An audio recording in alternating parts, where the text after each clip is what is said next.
Hi, I'm Gil. This is Birkeland Gardens. Today we're going to answer a couple of questions that we've had. One of us from my friend Steve. He comments, you'll see his comments. Usually he's the first one to comment on our comment section. He asked that we talk about Chamaecyparis, cypress or false cypress. So Chamaecyparis actually means false cypress. So there is a distinction between the two, but we usually just call Chamaecyparis cypress. The ones we're going to look at the most are going to be the hinoki cypress, and then we'll look at a number of others. So, and then there's been a bit of a change with one of the Chamaecyparis, the Lascoipian cedars. They've changed it to a type of actual type of cypress, but it's not widely. Not everybody is accepting that yet. So I still call it a Chamaecyparis or a cypress. So let's get started with our cypress video, and we'll have another question to answer too farther into the video. So the first hinoki we're going to talk about is this Isley introduction. The cultivar name is Thowel, and it is a nice sculptural hinoki. Like, they all have a sculptural appearance in their own unique way, but you can just tell on this one. A lot of times on ones like this, I might clip off these long ones and just keep this nice compact nature, keep it cleaned out as far as old foliage in here. You do have to be a little careful on hinokis. They are a little bit brittle when you're cleaning them out or doing pruning or anything like that. But that would be you could use that in certainly a container, a pot would be a great way to use it, but in the ground as well. So the other thing, the needles on cypress and the hinokis in particular too, is that they have scale-like foliage, not needles. So that is just a characteristic of cypress and false cypress. We've got a little group of hinokis in here. We've got some younger ones. This is just Nana. I have some gracilis Nana. So Nana will grow in that low mounding form. Again, the nice texture that it has, keeping it cleaned out and with nice foliage and the contrast. And then behind it, I've got several. We'll look at each one individually, but these are really old specimens. And we'll get around to the other side and show the trunk on these, but these are, we don't have the name on these, but these are true miniatures. My estimation that they are about 35 years old. Maybe they're not quite that old, but they are really, really nice specimen trees. So I have 3 of these that are available in this bed here, and then I have the Nana and the gracilis Nana, which is the slender upright, and we'll go around the other side here and take a look at one of those. So here's an example of a gracilis Nana. It's going to stay narrow but upright. So you can see it's just starting to put on its upright habit. Doesn't get real wide. They can bulk up to 3-4 feet occasionally, but usually they stay at 2 to 3 feet or so. So they take pruning nicely. So you can come in and you can shear them, but my preferred way is to come in with the pruners and select a branch so you don't have to cut individual these needles, the scale-like needles here. So more of the specimen type miniature hinokis right here. They're all in the same bed. And so we just talked about the one, but these have, similar characteristics, but they'll have their own unique, shape and really nice caliper trunks. They're about 4-inch trunks, maybe even 5, is possible. Also, there's a number of golden hinoki cypress. And this one's called Confucius. It'll be an upright, slender type. And I'm not seeing any burning on this one.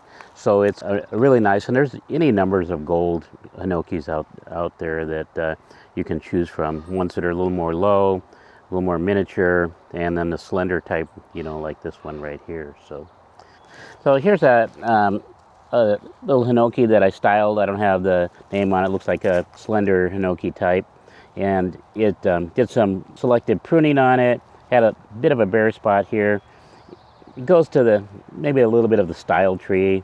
I'm not a bonsai expert or anything, but know enough to be dangerous sometimes. So anyway, I brought one of the branches, this one here, that had a negative space right down in here.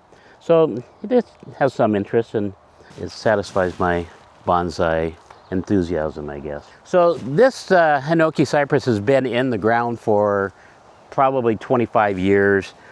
I discovered it was planted here and probably forgotten about, but it still has a root control bag on it. Unfortunately, it's probably broken out of that bag, and it has roots into the ground. But you can see that it's at least 15 feet tall. But these trees, the species, can get quite large in Japan, and they're used for construction and woodworking, and it's a favored wood in Japan. On some of these, even the slender hinokis, if over a period of 20, 30, 40 years, they can get this size here. They do take pruning well, but that would be up to the individual gardener to make sure that happens. So let's look at a few others. So we'll switch off to the Chamaecyparis that its name has been changed now, the botanical name. A lot of nurserymen are just staying with Chamaecyparis and not switching it to the cupressus, which is the regular cypress. So we have a few here.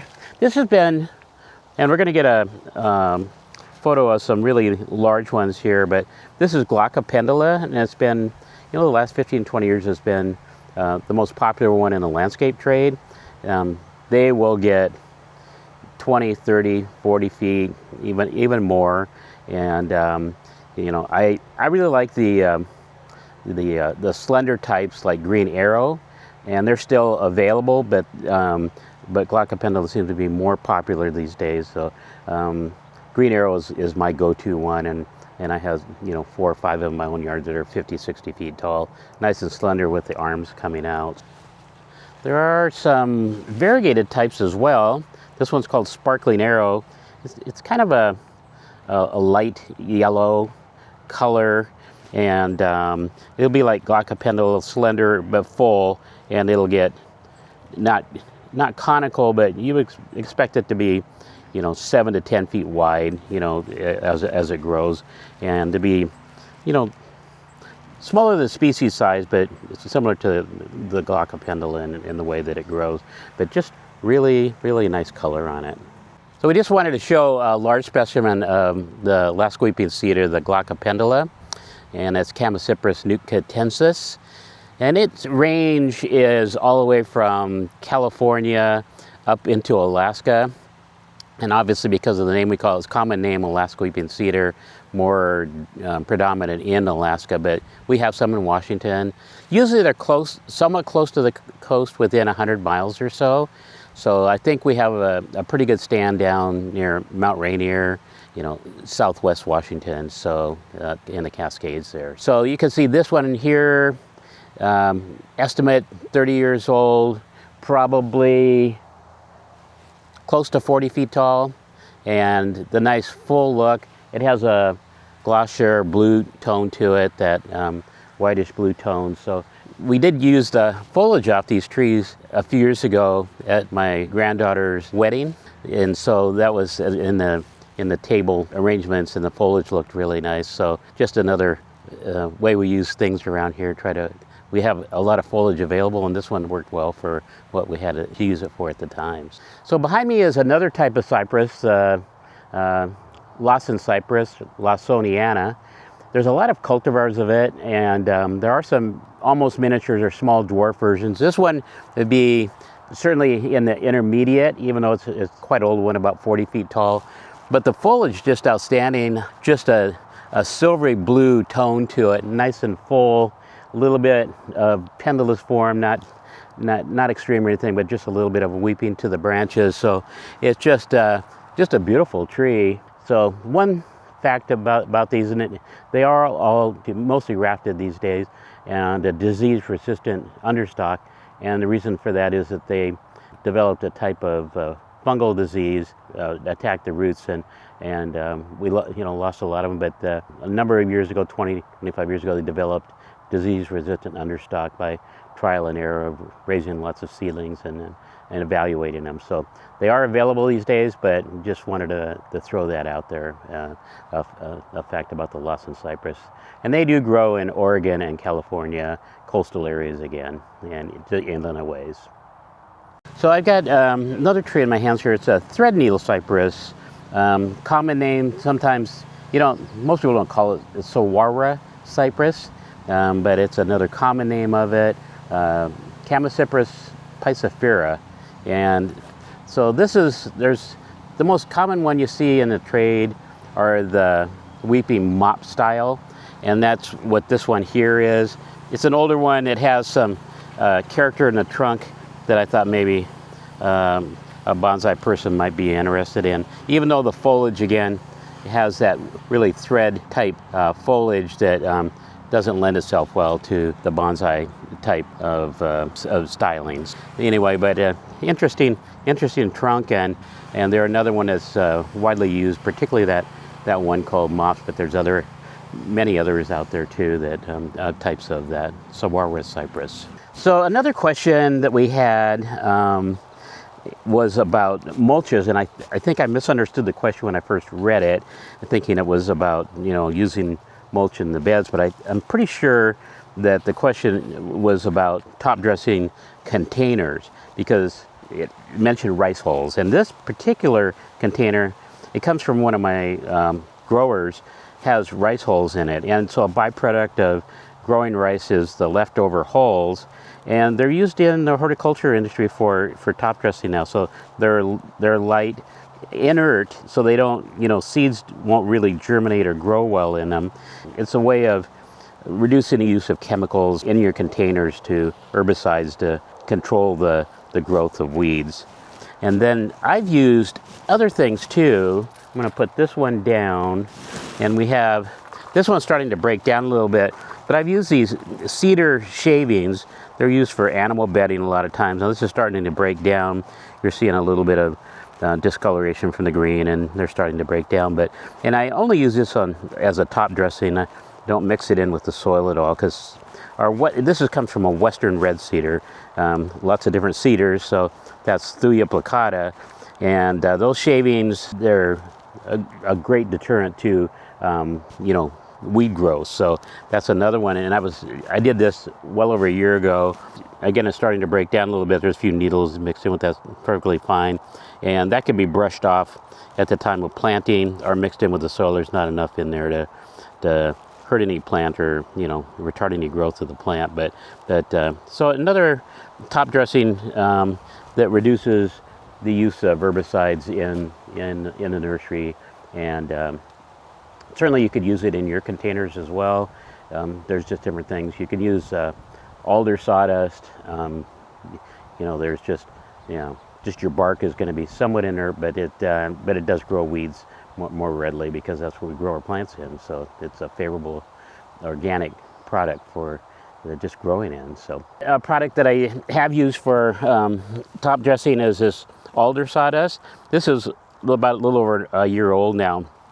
And it breaks down really well, but it also, you could use it as top dressing to cut down on weeds. And also the other thing that it does is it retains moisture in your pot, so you don't have so much evaporation. But one of the best mulches, all around mulches that I've ever used, it's a little bit far away from us, but it's called Fertimulch. And it's a composted alder sawdust, and they use it in, the dairies around here, they recycle their manure into it as well, and it's well composted with that, and it's mostly alder sawdust, but it was one of the best mulches we ever used when we were landscape contractors.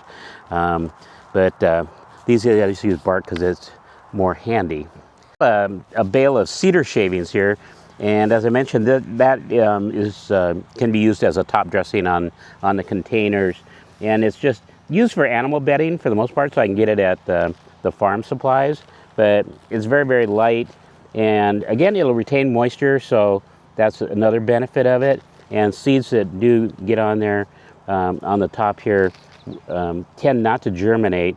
Sometimes they might germinate from below. Usually with this type of mulch, they're easier to pull when they come up through a mulch like this. So these are all, mulches that can be used in your containers, and they may not be, you may not want to use them in your decorative pots, but it certainly would work. So anyway, I hope that's helpful, to answer the question that we had about mulches, and I think mulches in containers. Anyway, I want to thank you for joining us today, and hope you're having a great summer. See you on the next one.